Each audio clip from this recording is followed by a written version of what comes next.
Disclaimer. This book may contain content that is considered historically inaccurate or culturally insensitive by modern standards.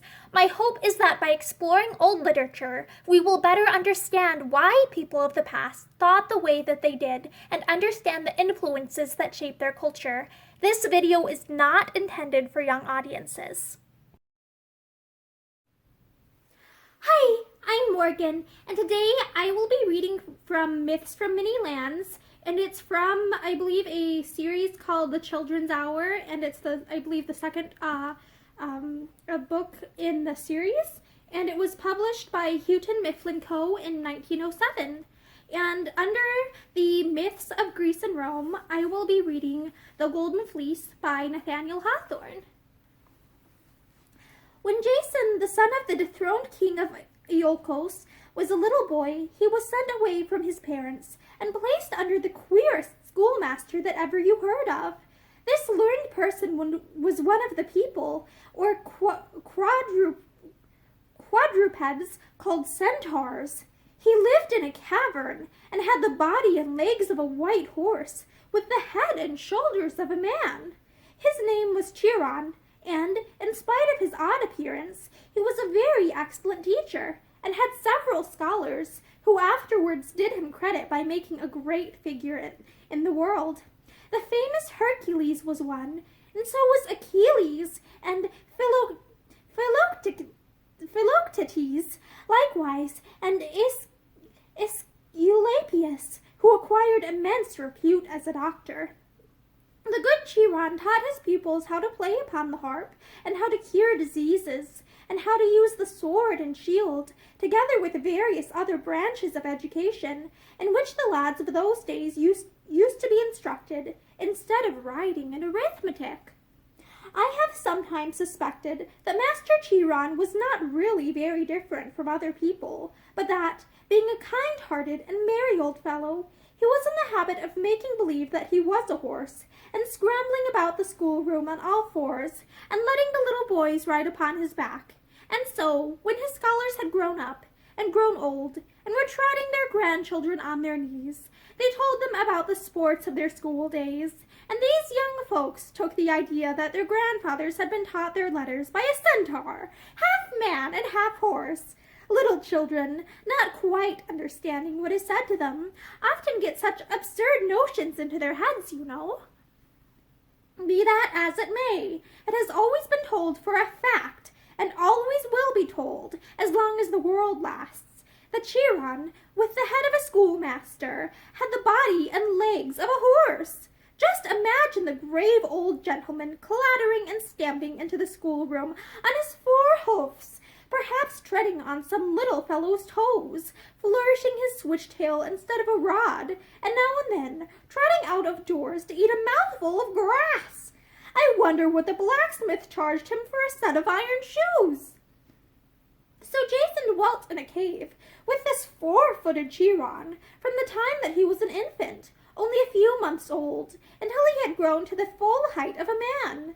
He became a very good harper, I suppose, and skillful in the use of weapons, and tolerably acquainted with herbs and other doctor's stuff, and, above all, an admirable horseman. For, in teaching young people to ride, the good Chiron must have been without a rival among schoolmasters. At length, being now a tall and athletic youth, Jason resolved to seek his fortune in the world, without asking Chiron's advice, or telling him anything about the matter. This was very unwise, to be sure, and I hope none of you, my little hearers, will ever follow Jason's example. But you are to understand, he had heard how that he himself was a prince royal, and how his father, King Aeson, had been deprived of the kingdom of Iolcos by a certain Pelias, who would also have killed Jason had he not been hidden in the centaur's cave. And being come to the strength of a man, Jason determined to set all this business to rights, and to punish the wicked Pelias for wronging his dear father, and to cast him down from the throne, and seat himself there instead. With this intention, He took a spear in each hand and threw a leopard skin over his shoulders to keep off the rain, and set forth on his travels, with his long yellow ringlets waving in the wind. The part of his dress on which he most prided himself was a pair of sandals that had been his father's. They were handsomely embroidered, and were tied upon his feet with strings of gold. But his whole attire was such as people did not very often see. And as he passed along, the women and children ran to the doors and windows, wondering whither this beautiful youth was journeying, with his leopard skin and his golden-tied sandals, and what heroic deeds he meant to perform, with a spear in his right hand and another in his left. I know not how far Jason had traveled when he came to a turbulent river, which rushed right across his pathway, with specks of white foam among its black eddies, hurrying tumultuously onward, and roaring angrily as it went. Though not a very broad river in the dry seasons of the year, it was now swollen by heavy rains, and by the melting of the snow on the sides of Mount Olympus. And it thundered so loudly, and looked so wild and dangerous, that Jason, bold as he was, thought it prudent to pause upon the brink. The bed of the stream seemed to be strewn with sharp and rugged rocks, some of which thrust themselves above the water. By and by, an uprooted tree with shattered branches came drifting along the current, and got entangled among the rocks. Now and then a drowned sheep, and once the carcass of a cow, floated past. In short, the swollen river had already done a great deal of mischief. It was evidently too deep for Jason to wade, and too boisterous for him to swim. He could see no bridge, and, as for a boat, had there been any, the rocks would have broken it to pieces in an instant. "See the poor lad," said a cracked voice close to his side. "He must have had but a poor education, since he does not know how to cross a little stream like this. Or is he afraid of wetting his fine golden string sandals? It is a pity his 4-footed schoolmaster is not here to carry him safely across on his back." Jason looked round greatly surprised, for he did not know that anybody was near. But beside him stood an old woman, with a ragged mantle over her head, leaning on a staff, the top of which was carved into the shape of a cuckoo. She looked very aged, and wrinkled, and infirm, and yet her eyes, which were as brown as those of an ox, were so extremely large and beautiful, that, when they were fixed on Jason's eyes, he could see nothing else but them. The old woman had a pomegranate in her hand, although the fruit was then quite out of season. "Whither are you going, Jason?" she now asked. She seemed to know his name, you will observe, and, indeed, those great brown eyes looked as if they had a knowledge of everything, whether past or to come. While Jason was gazing at her, a peacock strutted forward and took his stand at the old woman's side. "I am going to Iolcos," answered the young man, "to bid the wicked King Pelias come down from my father's throne, and let me reign in his stead." "Ah, well then," said the old woman, still with the same cracked voice, "if that is all your business, you need not be in a very great hurry. Just take me on your back, there is a good youth, and carry me across the river. I and my peacock have something to do on the other side, as well as yourself." "Good mother," replied Jason, "your business can hardly be so important as the pulling down a king from his throne. Besides, as you may see for yourself, the river is very boisterous, and if I should chance to stumble, it would sweep both of us away more easily than it has carried off yonder uprooted tree. I would gladly help if I could, but I doubt whether I am strong enough to carry you across." "Then," said she very scornfully, "neither are you strong enough to pull King Pelias off his throne. And, Jason, unless you will help an old woman at her need, you ought not to be a king. What are kings made for, save to succor the feeble and distressed? But do as you please. Either take me on your back, or with my poor old limbs I shall try my best to struggle across the stream." Saying this, the old woman poked with her staff in the river, as if to find the safest place in its rocky bed where she might make the first step. But Jason, by this time, had grown ashamed of his reluctance to help her. He felt that he could never forgive himself if this poor, feeble creature should come to any harm in attempting to wrestle against the headlong current. The good Chiron, whether half-horse or no, had taught him that the noblest use of his strength was to assist the weak, and also that he must treat every young woman as if she were his sister, and every old one like a mother. Remembering these maxims, the vigorous and beautiful young man knelt down and requested the good dame to mount upon his back. "The passage seems to me not very safe," he remarked, "but as your business is so urgent, I will try to carry you across. If the river sweeps you away, it shall take me too." "That, no doubt, will be a great comfort to both of us," quoth the woman, "but never fear, we shall get safely across." So she threw her arms around Jason's neck, and lifting her from the ground, he stepped boldly into the raging and foamy current, and began to stagger away from the shore. As for the peacock, it alighted on the old dame's shoulder. Jason's 2 spears, one in each hand, kept him from stumbling, and enabled him to feel his way among the hidden rocks, although every instant he expected that his companion and himself would go down the stream, together with the driftwood of shattered trees and the carcasses of the sheep and cow. Down came the cold, snowy torrent from the steep side of Olympus, raging and thundering, as if it had a real spite against Jason, or at all events were determined to snatch off his living burden from his shoulders.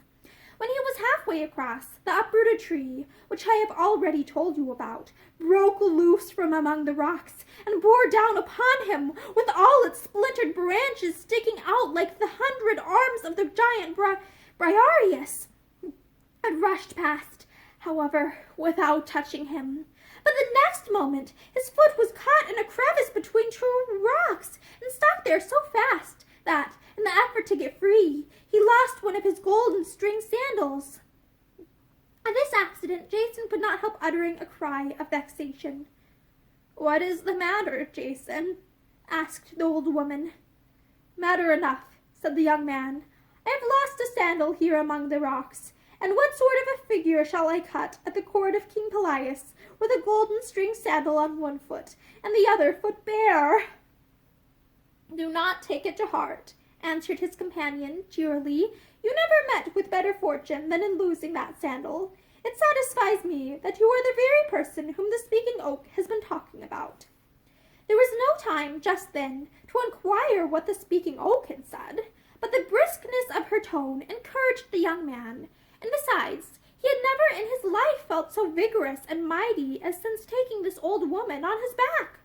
Instead of being exhausted, he gathered strength as he went on, and, struggling up against the torrent, he at last gained the opposite shore, clambered up the bank, and set down the old dame and her peacock safely on the grass.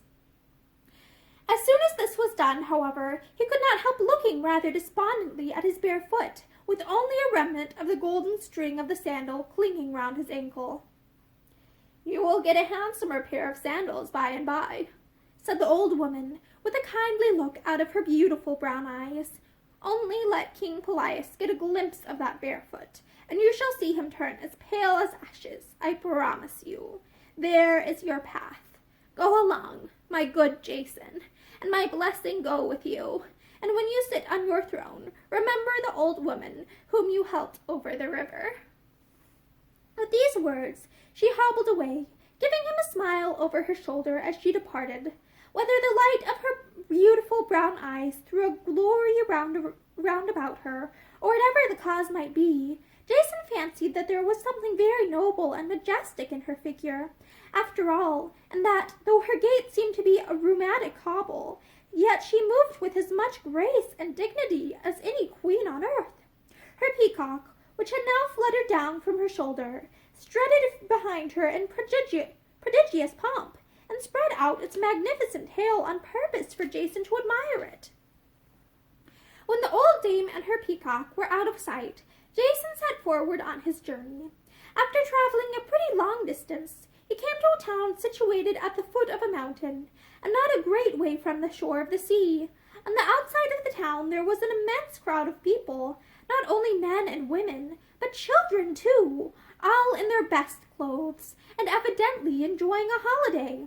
The crowd was thickest towards the seashore, and in that direction, over the people's heads, Jason saw a wreath of smoke curling upward to the blue sky. He inquired of one of the multitude what town it was nearby, and why so many persons were here assembled together. "This is the kingdom of Iolcos," answered the man, "and we are the subjects of King Pelias. Our monarch has summoned us together, that we may see him sacrifice a black bull to Neptune, who, they say, is his majesty's father. Yonder is the king, where you see the smoke going up from the altar." While the man spoke, he eyed Jason with great curiosity, for his garb was quite unlike that of the Iolcians, and it looked very odd to see a youth with a leopard skin over his shoulders, and each hand grasping a spear. Jason perceived, too, that the man stared particularly at his feet, one of which, you remember, was bare, while the other was decorated with his father's golden string sandal. "Look at him! Only look at him!" said the man to his next neighbor. "Do you see? He wears but one sandal." Upon this, first one person and then another began to stare at Jason, and everybody seemed to be greatly struck with something in his aspect, though they turned their eyes much oftener towards his feet than to any other part of his figure. Besides, he could hear them whispering to one another. "One sandal, they kept saying. "The man with one sandal. Here he is at last. Whence has he come? What does he mean to do? What will the king say to the one-sandaled man?" Poor Jason was greatly abashed, and made up his mind that the people of Iolcos were exceedingly ill-bred to take such public notice of an accidental deficiency in his dress. Meanwhile, whether it was that they hustled him forward, or that Jason, of his own accord, thrust a passage through the crowd, it so happened that he soon found himself close to the smoking altar, where King Pelias was sacrificing the black bull. The murmur and hum of the multitude, and their surprise at the spectacle of Jason with his one bare foot, grew so loud that it disturbed the ceremonies, and the king, holding the great knife with which he was just going to cut the bull's throat, turned angrily about and fixed his eyes on Jason. The people had now withdrawn from around him, so that the youth stood in an open space near the smoking altar, front to front with the angry King Pelias. "Who are you?" cried the king with a terrible frown, "and how dare you make this disturbance while I am sacrificing a black bull to my father Neptune?" "It is no fault of mine," answered Jason. "Your Majesty must blame the rudeness of your subjects, who have raised all this tumult because one of my feet happens to be bare." When Jason said this, the king gave a quick, startled glance down at his feet. "Ha!" muttered he, "here is the one-sandaled fellow, sure enough. What can I do with him?" And he clutched more closely the great knife in his hand, as if he were half a mind to slay Jason instead of the black bull. The people round about caught up the king's words indistinctly as they were uttered, and at first there was a murmur among them, and then a loud shout. "The one-sandaled man has come! The prophecy must be fulfilled!" For you are to know that, many years before, King Pelias had been told by the speaking oak of Dodona that a man with one sandal should cast him down from his throne. On this account, he had given strict orders that nobody should ever come into his presence unless both sandals were securely tied upon his feet, and he kept an officer in his palace whose sole business it was to examine people's sandals and to supply them with a new pair at the expense of the royal treasury as soon as the old ones began to wear out. In the whole course of the king's reign, he had never been thrown into such a fright and agitation as by the spectacle of poor Jason's bare foot. But, as he was naturally a bold and hard-hearted man, he soon took courage and began to consider in what way he might rid himself of this terrible one-sandaled stranger. My good young man, said King Pelias, taking the softest tone imaginable, in order to throw Jason off his guard, you are excessively welcome to my kingdom. Judging by your dress, you must have traveled a long distance, for it is not the fashion to wear leopard skins in this part of the world. Pray, what may I call your name, and where did you receive your education? My name is Jason, answered the young stranger. Ever since my infancy, I have dwelt in the cave of Chiron the centaur. He was my instructor, and taught me music and horsemanship, and how to cure wounds, and likewise how to inflict wounds with my weapons. I have heard of Chiron the schoolmaster, replied King Pelias, and how that there is an immense deal of learning and wisdom in his head, although it happens to be set on a horse's body. It gives me great delight to see one of his scholars at my court. But to test how much you have profited under so excellent a teacher, will you allow me to ask you a single question? I do not pretend to be very wise, said Jason, but ask me what you please, and I will answer to the best of my ability. Now King Pelias meant cunningly to entrap the young man, and to make him say something that should be the cause of mischief and destruction to himself. So with a crafty and evil smile upon his face, he spoke as follows. What would you do, brave Jason, asked he, if there were a man in the world by whom, as you had reason to believe, you were doomed to be ruined and slain? What would you do, I say, if that man stood before you, and in your power? When Jason saw the malice and wickedness which King Pelias could not prevent from gleaming out of his eyes, he probably guessed that the king had discovered what he came for, and that he intended to turn his own words against himself. Still he scorned to tell a falsehood. Like an upright and honorable prince, as he was, he determined to speak out the real truth, since the king had chosen to ask him the question, and since Jason had promised him an answer, there was no right way, save to tell him precisely what would be the most prudent thing to do, if he had his worst enemy in his power. Therefore, after a moment's consideration, he spoke up with a firm and manly voice. I would send such a man, said he, in quest of the Golden Fleece. The enterprise, you will understand, was of all others the most difficult and dangerous in the world. In the first place, it would be necessary to make a long voyage through unknown seas. There was hardly a hope or a possibility that any young man who should undertake this voyage would either succeed in obtaining the Golden Fleece, or would survive to return home and tell of the perils he had run. The eyes of King Pelias sparkled with joy, therefore, when he heard Jason's reply. Well said, wise man with the one sandal, cried he. Go then, and at the peril of your life, bring me back the Golden Fleece. I go, answered Jason composedly. If I fail, you need not fear that I will ever come back to trouble you again. But if I return to Iolcos with the prize, then, King Pelias, you must hasten down from your lofty throne, and give me your crown and scepter. That I will, said the king with a sneer. Meantime, I will keep them very safely for you.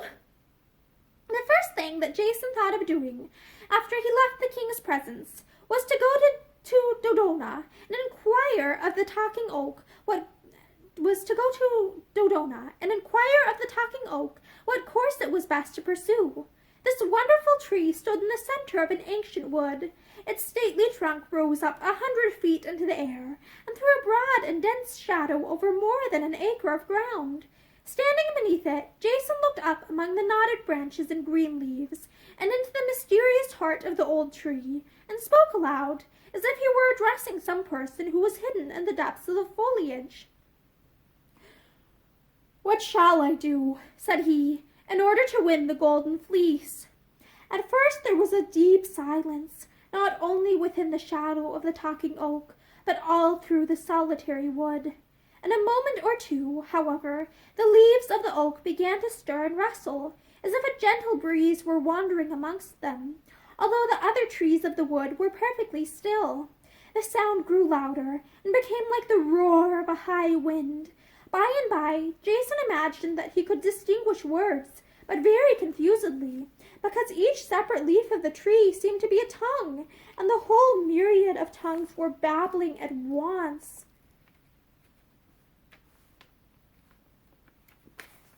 But the noise waxed broader and deeper, until it resembled a tornado sweeping through the oak and making one great utterance out of the thousand and thousand of little murmurs which each leafy tongue had caused by its rustling. And now, though it still had the tone of mighty wind roaring among the branches, it was also like a deep bass voice, speaking as distinctly as a tree could be expected to speak the following words: "Go to Argus, the shipbuilder, and bid him build a galley with 50 oars." Then the voice melted again into the indistinct murmur of the rustling leaves, and died gradually away. When it was quite gone, Jason felt inclined to doubt whether he had actually heard the words, or whether his fancy had not shaped them out of the ordinary sound made by a breeze while passing through the thick foliage of the tree. But on inquiry among the people of Iolcos, he found that there was really a man in the city by the name of Argus, who was a very skillful builder of vessels. This showed some intelligence in the oak, else how should it have known that any such person existed? At Jason's request, Argus readily consented to build him a galley so big that it should require 50 strong men to row it, although no vessel of such a size and burden had heretofore been seen in the world.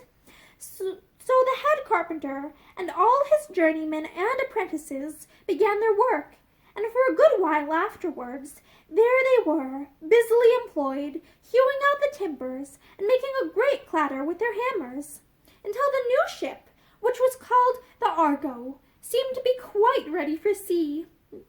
And, as the talking oak had already given him such good advice, Jason thought that it would not be amiss to ask for a little more.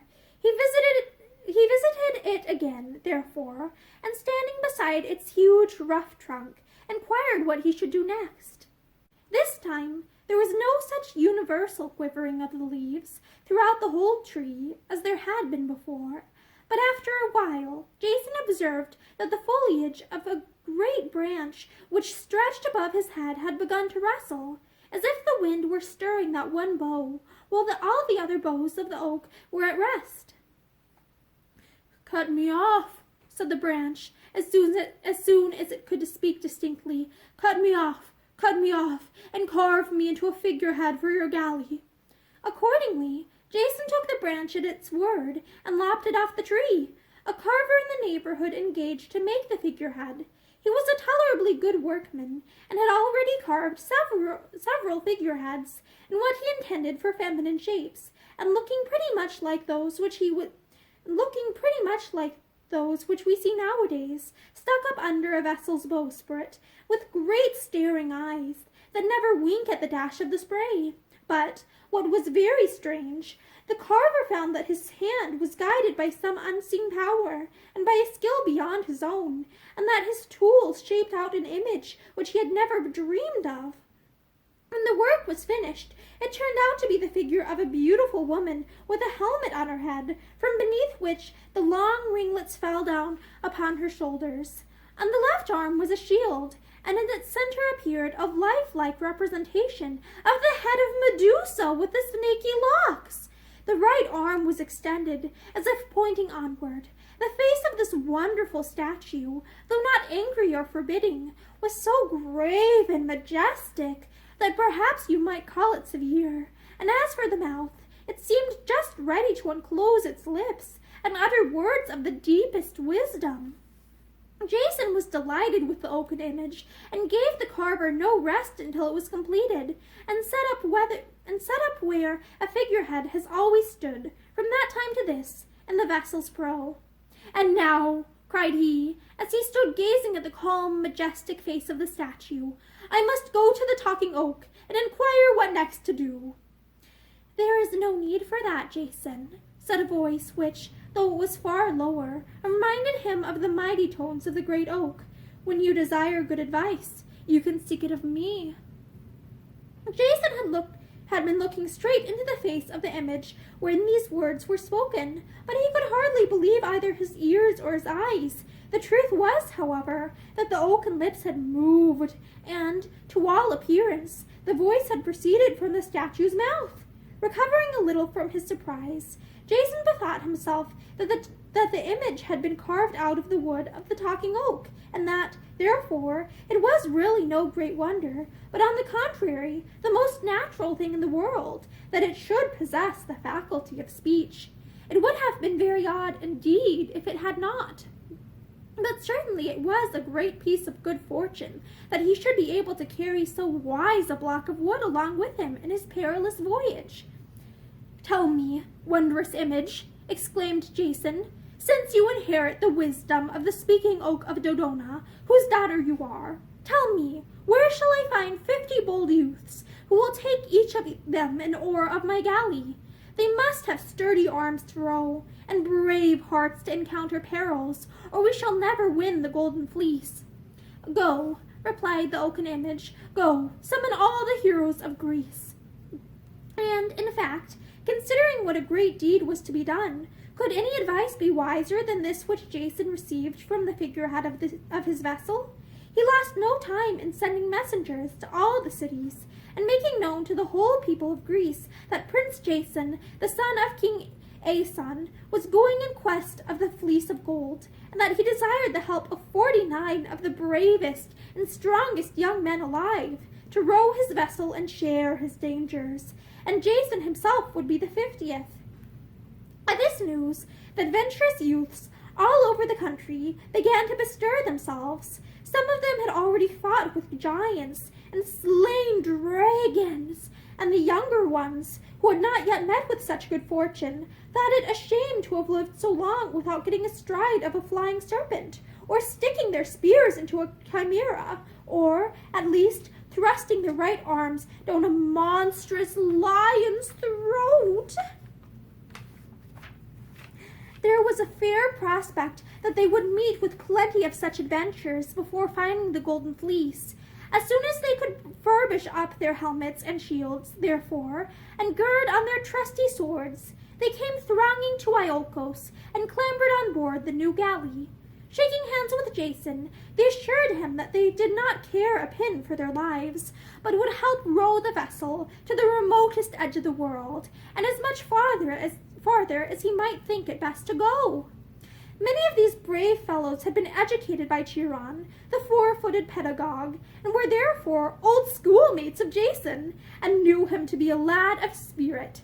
The mighty Hercules, whose shoulders afterwards held up the sky, was one of them, and there were Castor and Pollux, the twin brothers, who were never accused of being chicken-hearted, although they had been hatched out of an egg, and Theseus, who was so renowned for killing the Minotaur, and Lynceus, with his wonderfully sharp eyes, which could see through a millstone, or look right down into the depths of the earth, and discover the treasures that were there, and Orpheus, the very best of harpers, who sang and played upon his lyre so sweetly that the brute beasts stood upon their hind legs and capered merrily to the music. Yes, and at some of his more moving tunes, the rocks bestirred their moss-grown bulk out of the ground, and a grove of forest trees uprooted themselves, and nodding their tops to one another, performed a country dance. One of the rowers was a beautiful young woman named Atalanta, who had been nursed among the mountains by a bear. So light of foot was this fair damsel that she could step from one foamy crest of a wave to the foamy crest of another, without wetting more than the sole of her sandal. She had grown up in a very wild way, and talked much about the rights of women, and loved hunting, and wore far better than her needle.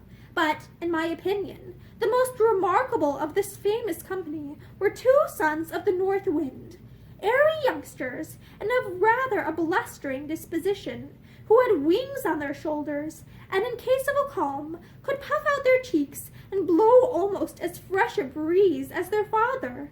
I ought not to forget the prophets and conjurers, of whom there were several in the crew, and who could foretell what would happen tomorrow, or the next day, or 100 years hence, but were generally quite unconscious of what was passing at the moment. Jason appointed Typhus to be helmsman, because he was a stargazer and knew the points of the compass. Lynceus, on account of his sharp sight, was stationed as a lookout in the prow, where he saw a whole day's sail ahead, but was rather apt to overlook things that lay directly under his nose. If the sea only happened to be deep enough, however, Lynceus could tell you exactly what kind of rocks or sands were at the bottom of it, and he often cried out to his companions that they were sailing over heaps of sunken treasure, which yet he was none the richer for beholding.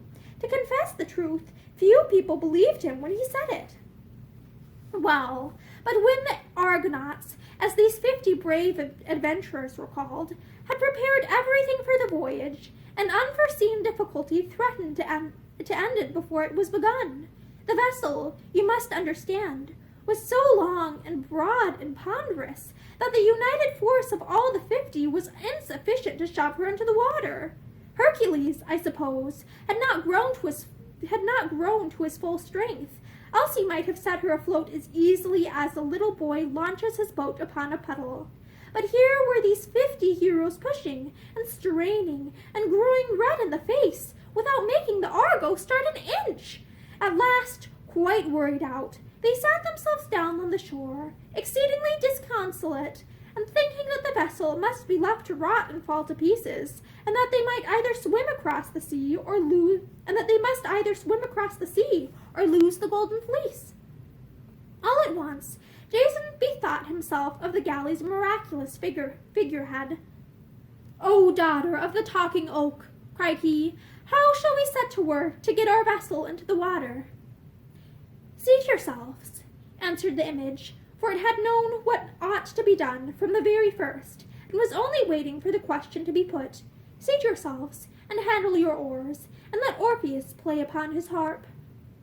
Immediately, the 50 heroes got on board, and seizing their oars, held them perpendicularly in the air, while Orpheus, who liked such a task far better than rowing, swept his fingers across the harp.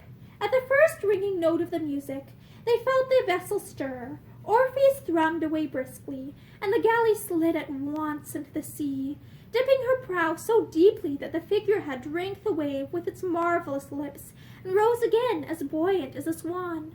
The rowers plied their 50 oars. The white foam boiled up before the prow. The water gurgled and bubbled in their wake, while Orpheus continued to play so lively a string of music that the vessel seemed to dance over the billows by way of keeping time to it. Thus triumphantly did the Argo sail out of the harbor, amidst the huzzas and good wishes of everybody except the wicked old Pelias, who stood on a promontory, scowling at her, and wishing that he could blow out his lungs the tempest of wrath that was in his heart, and so sink the galley with all on board. When they had sailed about 50 miles over the sea, Lynceus happened to cast his sharp eyes behind, and said that there was this bad-hearted king, still perched upon the promontory, and scowling so gloomily that it looked like a black thundercloud in that quarter of the horizon. In order to make the time pass away more pleasantly during the voyage, the heroes talked about the Golden Fleece. It originally belonged, it appears, to a Boeotian ram, who had taken on his back 2 children, when in danger of their lives, and fled with them over land and sea, as far as Colchis. One of the children, whose name was Helle, fell into the sea and was drowned, but the other, a little boy named Phrixus, was brought safe ashore by the faithful ram, who, however, was so exhausted that he immediately lay down and died. In memory of this good deed, and as a token of his true heart, the fleece of the poor dead ram was miraculously changed to gold, and became one of the most beautiful objects ever seen on earth. It was hung upon a tree in a sacred grove, where it had now been kept I know not how many years, and was the envy of mighty kings, who had nothing so magnificent in any of their palaces.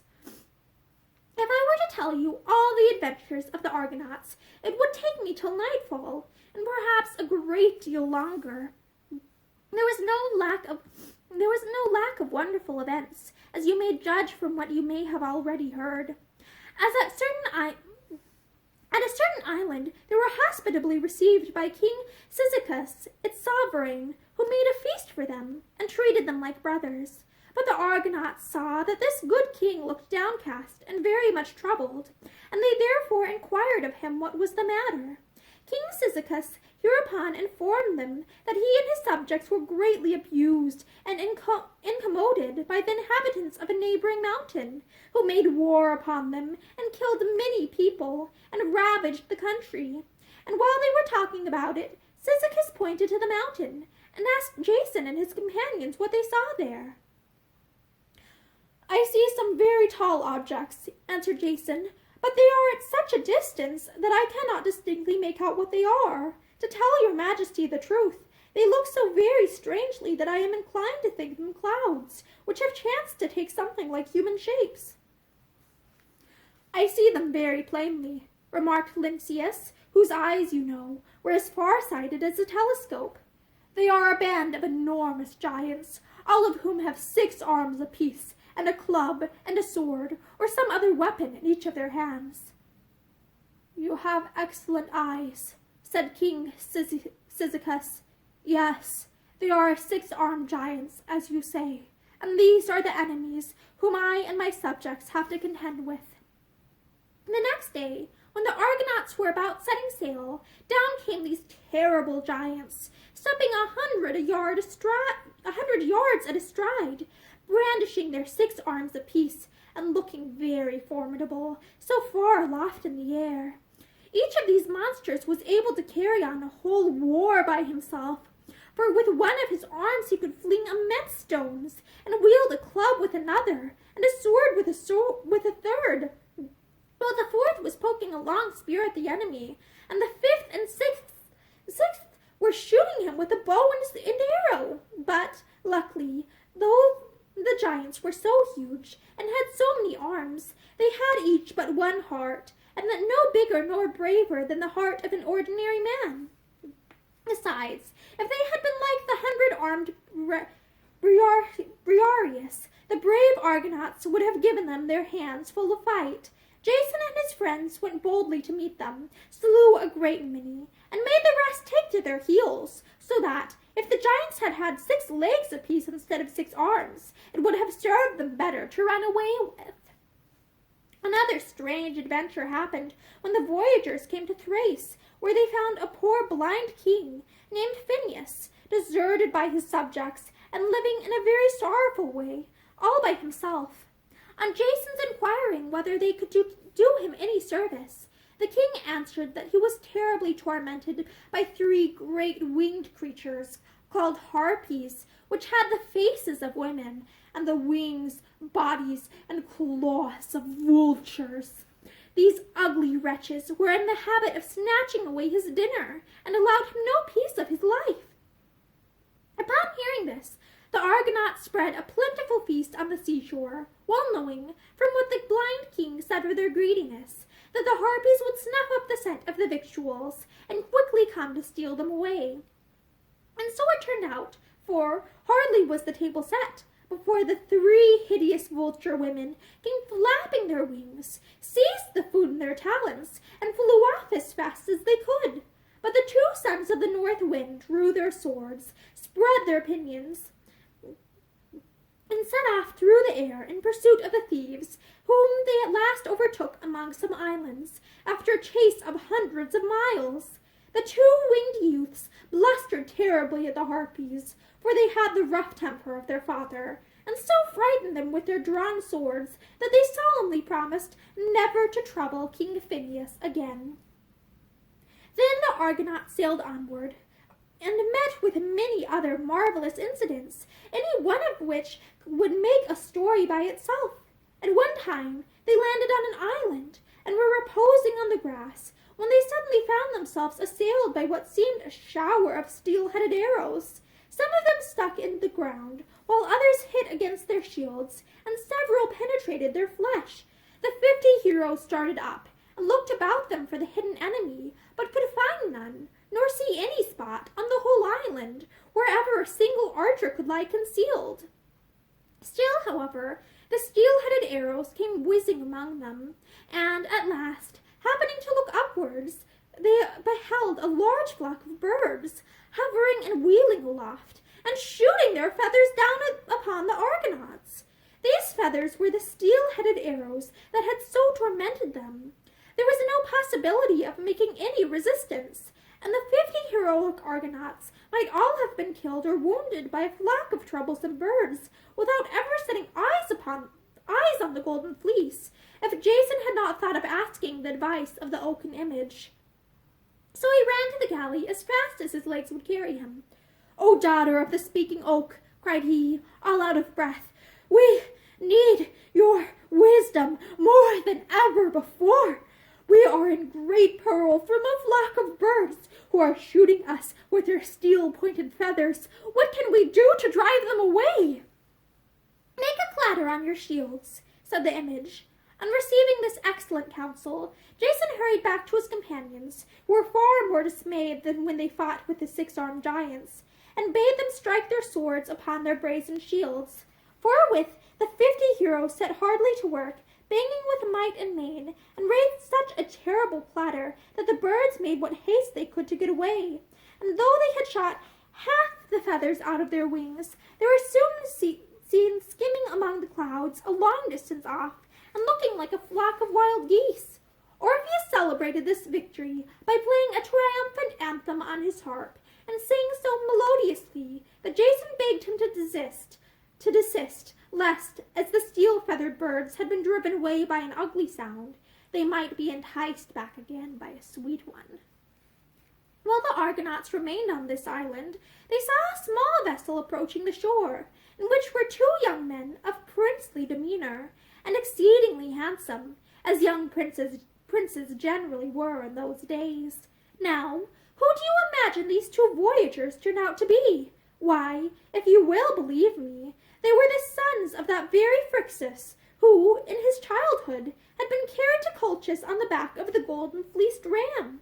Since that time, Phrixus had married the king's daughter, and the 2 young princes had been born and brought up at Colchis, and had spent their play days in the outskirts of the grove, in the center of which the golden fleece was hanging upon a tree. They were now on their way back to Greece, in hopes of getting back a kingdom that had been wrongfully taken from their father. When the princes understood whither the Argonauts were going, they offered to turn back and guide them to Colchis. At the same time, however, they spoke as if it were very doubtful whether Jason would succeed in getting the golden fleece.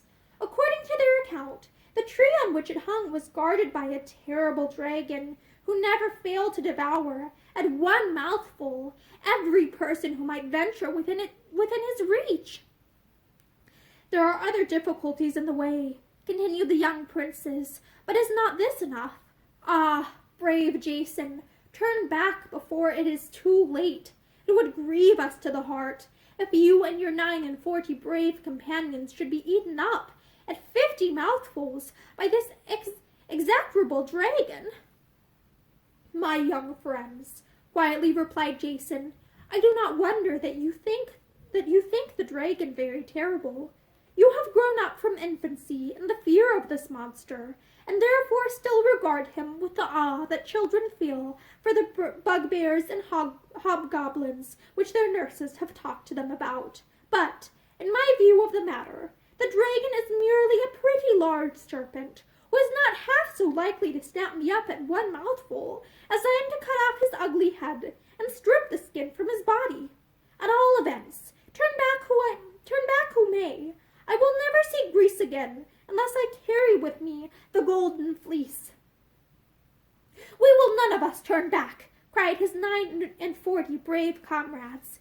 "Let us get on board the galley this instant, and if the dragon is to make a breakfast of us, much good may it do him."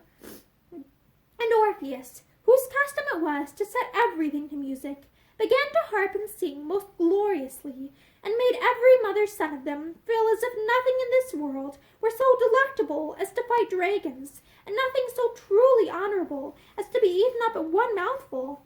in case of the worst. After this, being now under the guidance of the two princes, who were well acquainted with the way, they quickly sailed to Colchis. When the king of the country, whose name was Aeetes, heard of their arrival, he instantly summoned Jason to court. The king was a stern and cruel-looking potentate, and though he put on as polite and hospitable an expression as he could, Jason did not like his face a whit better than that of the wicked King Pelaius, who dethroned his father.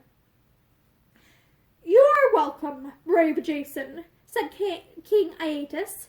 "Pray, are you on a pleasure voyage, or do you meditate the discovery of unknown islands, or what other cause has procured me the happiness of seeing you at my court?" "Great sir," replied Jason, with an obeisance, for Chiron had taught him how to behave with propriety, whether to kings or beggars. "I have come hither with a purpose which I now beg your majesty's permission to execute.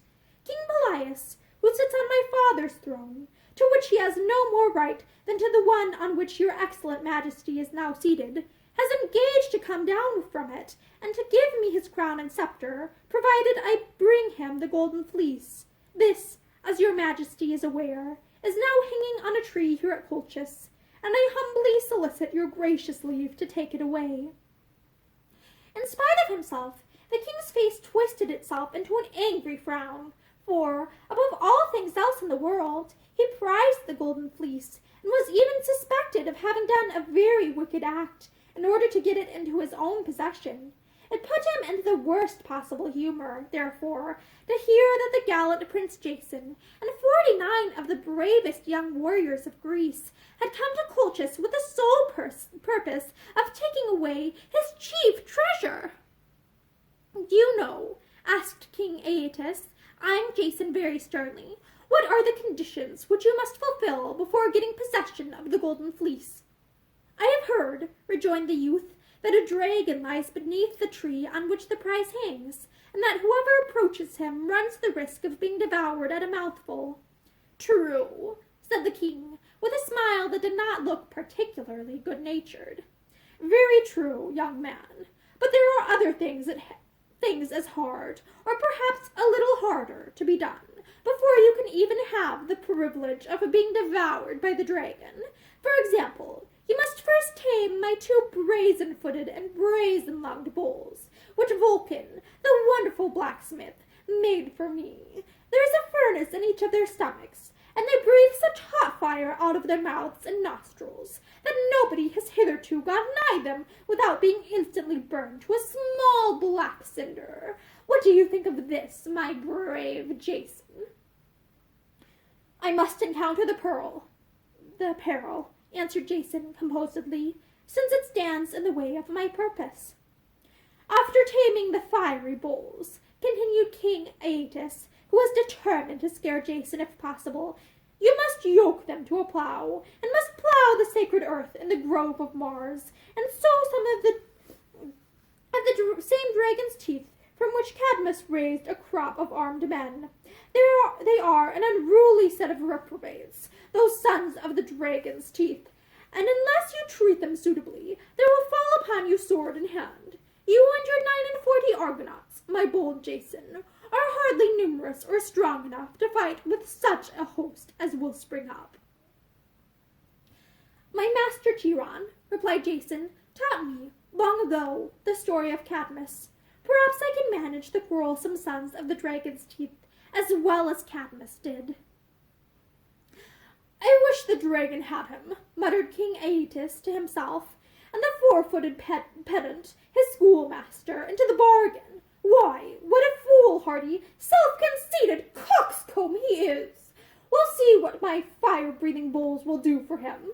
Well, Prince Jason," he continued aloud, and as complacently as he could, "make yourself comfortable for today, and tomorrow morning, since you insist upon it, shall try your skill at the plough." While the king talked with Jason, a beautiful young woman was standing behind the throne. She fixed her eyes earnestly upon the youthful stranger, and listened attentively to every word that was spoken, and when Jason withdrew from the king's presence, This young woman followed him out of the room. "I am the king's daughter," said she to him, "and my name is Medea. I know a great deal of which other young princesses are ignorant, and can do many things which they would be afraid so much as to dream of. If you will trust to me, I can instruct you how to tame the fiery bulls, and sow the dragon's teeth, and get the golden fleece." "Indeed, beautiful princess," answered Jason, "if you will do me this service, I promise to be grateful to you my whole life long." Gazing at Medea, he beheld a wonderful intelligence in her face. She was one of those persons whose eyes are full of mystery, so that, while looking into them, you seem to see a very great way, as into a deep well, yet can never be certain whether you see into the farthest depths, or whether there be not something else hidden at the bottom. If Jason had been capable of fearing anything, he would have been afraid of making this young princess his enemy, for, beautiful as she now looked, she might, the very next instant, become as terrible as the dragon that kept watch over the Golden Fleece. "Princess," he exclaimed, "you seem indeed very wise and very powerful. But how can you help me to do the things of which you speak? Are you an enchantress?" "Yes, Prince Jason," answered Medea with a smile. "You have hit upon the truth. I am an enchantress. Circe, my father's sister, taught me to be one, and I could tell you, if I pleased, who was the old woman with the peacock, the pomegranate, and the cuckoo staff, whom you carried over the river, and likewise who it is that speaks through the lips of the oaken image that stands in the prow of your galley. I am acquainted with some of your secrets, you perceive. It is well for you that I am favorably inclined, for, otherwise, you would hardly escape being snapped up by the dragon." I should not so much care for the dragon," replied Jason, "if I only knew how to manage the brazen-footed and fiery-lunged bulls." "If you are as brave as I think you, and as you have need to be," said Medea, "your own bold heart will teach you that there is but one way of dealing with a mad bull. What it is I leave you to find out in the moment of peril. As for the fiery breath of these animals, I have a charmed ointment here, which will prevent you from being burned up, and cure you if you chance to be a little scorched." So she put a golden box into his hand, and directed him how to apply the perfumed unguent which it contained, and where to meet her at midnight. "Only be brave," added she, "and before daybreak the brazen bulls shall be tamed." The young man assured her that his heart would not fail him. He then rejoined his comrades, and told them what had passed between the princess and himself, and warned them to be in readiness in case there might be need of their help. At the appointed hour he met the beautiful Medea on the marble steps of the king's palace. She gave him a basket, in which were the dragon's teeth, just as they had been pulled out of the monster's jaws by Cadmus long ago. Medea then led Jason down the palace steps, and through the silent streets of the city, and into the royal pasture ground, where the two brazen-footed bulls were kept. It was a starry night, with a bright gleam along the eastern edge of the sky, where the moon was soon going to show herself. After entering the pasture, the princess paused and looked around. "There they are," said she, "reposing themselves and chewing their fiery cuds in that farthest corner of the field.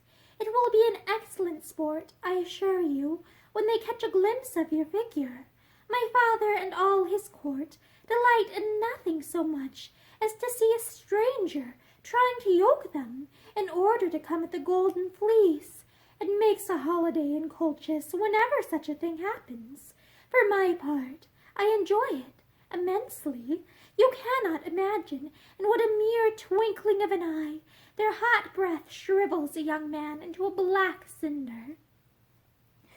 "Are you sure, beautiful Medea," asked Jason, "quite sure, that the unguent in the gold box will prove a remedy against those terrible burns?" "If you doubt, if you are in the least afraid," said the princess, looking him in the face by the dim starlight. "You had better never have been born than go a step nigher to the bulls." But Jason had set his heart steadfastly on getting the Golden Fleece, and I positively doubt whether he would have gone back without it, even had he been certain of finding himself turned into a red-hot cinder or a handful of white ashes the instant he made a step farther. He therefore let go Medea's hand and walked boldly forward in the direction whither she had pointed. At some distance before him he perceived 4 streams of fiery vapor, regularly appearing and again vanishing, after dimly lighting up the surrounding obscurity. These, you will understand, were caused by the breath of the brazen bulls, which was quietly stealing out of their 4 nostrils as they lay chewing their cuds. At the first 2 or 3 steps which Jason made, the 4 fiery streams appeared to gush out somewhat more plentifully, for the 2 brazen bulls had heard his foot tramp, and were lifting up their hot noses to snuff the air. He went a little farther, and, by the way in which the red vapor now spouted forth, he judged that the creatures had got upon their feet. Now he could see glowing sparks and vivid jets of flame. At the next step, each of the bulls made the pasture echo with a terrible roar, while the burning breath, which they thus belched forth, lit up the whole field with a momentary flash. One other stride did bold Jason make, and suddenly, as a streak of lightning, on came these fiery animals, roaring like thunder, and sending out sheets of white flame, which so kindled up the scene that the young man could discern every object more distinctly than by daylight. Most distinctly of all, he saw the 2 horrible creatures galloping right down upon him, their brazen hoofs rattling and ringing over the ground, and their tails sticking up stiffly into the air, as has always been the fashion with angry bulls. Their breath scorched the herbage before them, so intensely hot it was, indeed, that it caught a dry tree under which Jason was now standing, and set it all in a light blaze. But as for Jason himself, thanks to Medea's enchanted ointment, the white flame curled around his body without injuring him a jot more than if he had been made of asbestos. Greatly encouraged at finding himself not yet turned into a cinder, the young man awaited the attack of the bulls. Just as the brazen brutes fancied themselves sure of tossing him into the air, he caught one of them by the horn, and the other by his screwed-up tail, and held them in a gripe like that of an iron vice, one with his right hand, the other with his left. Well, he must have been wonderfully strong in his arms, to be sure, but the secret of the matter was that the brazen bulls were enchanted creatures, and that Jason had broken the spell of their fiery fierceness by his bold way of handling them. And, ever since that time, it has been the favorite method of brazen men, when danger assails them, to do what they call taking the bull by the horns, and to gripe him by the tail is pretty much the same thing, that is, to throw aside fear, and overcome the peril by despising it. It was now easy to yoke the bulls, and to harness them to the plough, which had lain resting on the ground for a great many years gone by. So long was it before anybody could be found capable of ploughing that piece of land. Jason, I suppose, had been taught how to draw a furrow by the good old Chiron, who, perhaps, used to allow himself to be harnessed to the plough. At any rate, our hero succeeded perfectly well in breaking up the greensward, and, by the time that the moon was a quarter of her journey up the sky, the ploughed field lay before him, a large tract of black earth, ready to be sown with the dragon's teeth. So Jason scattered them broadcast, and harrowed them into the soil with a brush harrow, and took his stand on the edge of the field, anxious to see what would happen next. Must we wait long for harvest time? He inquired of Medea, who was now standing by his side. Whether sooner or later, it will be sure to come, answered the princess. A crop of armed men never fails to spring up when the dragon's teeth have been sown. The moon was now high aloft in the heavens, and threw its bright beams over the ploughed field, where as yet there was nothing to be seen Any farmer, on viewing it, would have said that Jason must wait weeks before the green blades would peep from among the clods, and whole months before the yellow grain would be ripened for the sickle. But by and by, all over the field, there was something that glistened in the moonbeams, like sparkling drops of dew. These bright objects sprouted higher, and proved to be the steel heads of spears. Then there was a dazzling gleam from a vast number of polished brass helmets, beneath which, as they grew farther out of the soil, appeared the dark and bearded visages of warriors, struggling to free themselves from the imprisoning earth. The first look that they gave at the upper world was a glare of wrath and defiance. Next were seen their bright breastplates. In every right hand there was a sword or a spear, and on each left arm a shield. And when this strange crop of warriors had but half grown out of the earth, they struggled, such was their impatience of restraint, and, as it were, tore themselves up by the roots. Wherever a dragon's tooth had fallen, there stood a man armed for battle. They made a clangor with their swords against their shields, and eyed one another fiercely, for they had come into this beautiful world, and into the peaceful moonlight, full of rage and stormy passions, and ready to take the life of every human brother, in recompense of the boon of their own existence. There have been many other armies in the world that seemed to possess the same fierce nature with the one which had now sprouted from the dragon's teeth. But these, in the moonlit field, were the more excusable, because they never had women for their mothers. And how it would have rejoiced any great captain who was bent on conquering the world, like Alexander or Napoleon, to raise a crop of armed soldiers as easily as Jason did. For a while, the warriors stood flourishing their weapons, clashing their swords against their shields, and boiling over with the red-hot thirst for battle. Then they began to shout, "Show us the enemy! Lead us to the charge! Death or victory! Come on, brave comrades! Conquer or die!" And 100 other outcries, such as men always bellow forth on a battlefield, and which these dragon people seemed to have at their tongues' ends.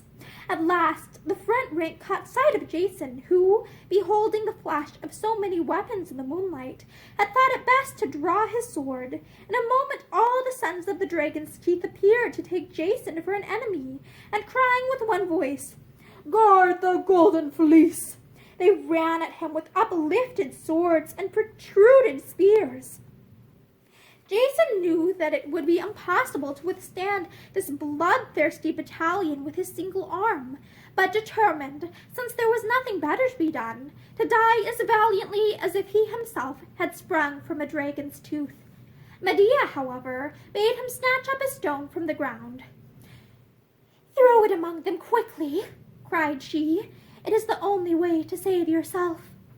The armed men were now so nigh that Jason could discern the fire flashing out of their enraged eyes, when he let fly the stone, and saw it strike the helmet of a tall warrior, who was rushing upon him with his blade aloft. The stone glanced from this man's helmet to the shield of his nearest comrade, and thence flew right into the angry face of another, hitting him smartly between the eyes. Each of the three who had been struck by the stone took it for granted that his next neighbor had given him a blow, and instead of running any farther towards Jason, they began a fight among themselves. The confusion spread through the host, so that it seemed scarcely a moment before they were all hacking, hewing, and stabbing at one another, lopping off arms, heads, and legs, and doing such memorable deeds that Jason was filled with immense admiration, although, at the same time, he could not help laughing to behold these mighty men punishing each other for an offense which he himself had committed, in an incredibly short pace of time, almost as short, indeed, as it had taken them to grow up. All but one of the heroes of the dragon's teeth were stretched lifeless on the field. The last survivor, the bravest and strongest of the whole, had just force enough to wave his crimson sword over his head and give a shout of exultation, crying, "Victory! Victory of mortal fame!" when he himself fell down and lay quietly among his slain brethren. and there was the end of the army that had sprouted from the dragon's teeth. That fierce and feverish fight was the only enjoyment which they had tasted on this beautiful earth. "Let them sleep in the bed of honor," said the Princess Medea, with a sly smile at Jason. "The world will always have simpletons enough, just like them, fighting and dying for they know not what, and fancying that posterity will take the trouble to put laurel wreaths on their rusty and battered helmets. Could you help smiling, Prince Jason, to see the self-conceit of that last fellow, just as he tumbled down?" "It made me very sad," answered Jason gravely, "and, to tell you the truth, Princess, the Golden Fleece does not appear so well worth the winning, after what I have here beheld." "You will think differently in the morning," said Medea. "True, the Golden Fleece may not be so valuable as you have thought it, but then there is nothing better in the world, and one must needs have an object, you know. Come, your night's work has been well performed, and tomorrow you can inform King Aeetes that the first part of your allotted task is fulfilled." Agreeably to Medea's advice, Jason went betimes in the morning to the palace of King Aeetes. Entering the presence chamber, he stood at the foot of the throne and made a low obeisance. "Your eyes look heavy, Prince Jason," observed the king. "You appear to have spent a sleepless night. I hope you have been considering the matter a little more wisely, and have concluded not to get yourself scorched to a cinder and attempting to tame my brazen-lunged bulls." "That is already accomplished, may it please your majesty," replied Jason. "The bulls have been tamed and yoked, the field has been plowed, the dragon's teeth have been sown broadcast and harrowed into the soil, the crop of armed warriors has sprang up, and they have slain one another to the last man. And now I solicit your majesty's permission to encounter the dragon, that I may take down the Golden Fleece from the tree and depart with my 49 comrades." King Aeetes scowled and looked very angry and excessively disturbed, for he knew that, in accordance with his kingly promise, he ought now to permit Jason to win the fleece, if his courage and skill should enable him to do so. But, since the young man had met with such good luck in the matter of the brazen bulls and the dragon's teeth, the king feared that he would be equally successful in slaying the dragon, and therefore, though he would gladly have seen Jason snapped up at a mouthful, he was resolved, and it was a very wrong thing of this wicked potentate not to run any further risk of losing his beloved fleece. "You never would have succeeded in this business, young man," said he, "if my undutiful daughter Medea had not helped you with her enchantments. Had you acted fairly, you would have been, at this instant, a black cinder or a handful of white ashes. I forbid you, on pain of death, to make any more attempts to get the Golden Fleece. To speak my mind plainly, you shall never set eyes on so much as one of its glistening locks." Jason left the king's presence in great sorrow and anger. He could think of nothing better to be done than to summon together his 49 brave Argonauts, march at once to the grove of Mars, slay the dragon, take possession of the Golden Fleece, get on board the Argo, and spread all sail for Iolcos. The success of the scheme depended, it is true, on the doubtful point whether all the 50 heroes might not be snapped up at so many mouthfuls by the dragon. But as Jason was hastening down the palace steps, the Princess Medea called after him and beckoned him to return. Her black eyes shone upon him with such a keen intelligence that he felt as if there were a serpent peeping out of them, and although she had done him so much service only the night before, he was by no means very certain that she would not do him an equally great mischief before sunset. These enchantresses, you must know, are never to be depended upon. "What says King Aeetes, my royal and upright father?" inquired Medea, slightly smiling. "Will he give you the Golden Fleece without any further risk or trouble?" "On the contrary," answered Jason. "He is very angry with me for taming the brazen bulls and sowing the dragon's teeth, and he forbids me to make any more attempts, and positively refuses to give up the Golden Fleece, whether I slay the dragon or no." "Yes, Jason," said the princess, "and I can tell you more. Unless you set sail from Colchis before tomorrow's sunrise, the king means to burn your 50-oared galley, and put yourself and your 49 brave comrades to the sword. But be of good courage. The Golden Fleece you shall have, if it lies within the power of my enchantments to get it for you. Wait for me here an hour before midnight." At the appointed hour, you might again have seen Prince Jason and the Princess Medea, side by side, stealing through the streets of Colchis, on their way to the sacred grove, in the center of which the Golden Fleece was suspended to a tree. While they were crossing the pasture ground, the brazen bulls came towards Jason, lowing, nodding their heads, and thrusting forth their snouts, which, as other cattle do, they loved to have rubbed and caressed by a friendly hand. Their fierce nature was thoroughly tamed, and, with their fierceness, the 2 furnaces in their stomachs had likewise been extinguished, insomuch that they probably enjoyed far more comfort in grazing and chewing their cuds than ever before. Indeed, it had heretofore been a great inconvenience to these poor animals that, whenever they wished to eat a mouthful of grass, the fire out of their nostrils had shriveled it up before they could manage to crop it. How they contrived to keep themselves alive is more than I can imagine. But now, instead of emitting jets of flame and streams of sulphurous vapor, they breathed the very sweetest of cow breath. After kindly patting the bulls, Jason followed Medea's guidance into the grove of Mars, where the great oak trees, that had been growing for centuries, threw so thick a shade that the moonbeams struggled vainly to find their way through it. Only here and there a glimmer fell upon the leaf-strewn earth, or now and then a breeze stirred the boughs aside, and gave Jason a glimpse of the sky, lest, in that deep obscurity, he might forget that there was one overhead. At length, when they had gone farther and farther into the heart of the duskiness, Medea squeezed Jason's hand. "Look yonder," she whispered. "Do you see it?" Gleaming among the venerable oaks, there was a radiance, not like the moonbeams, but rather resembling the golden glory of the setting sun.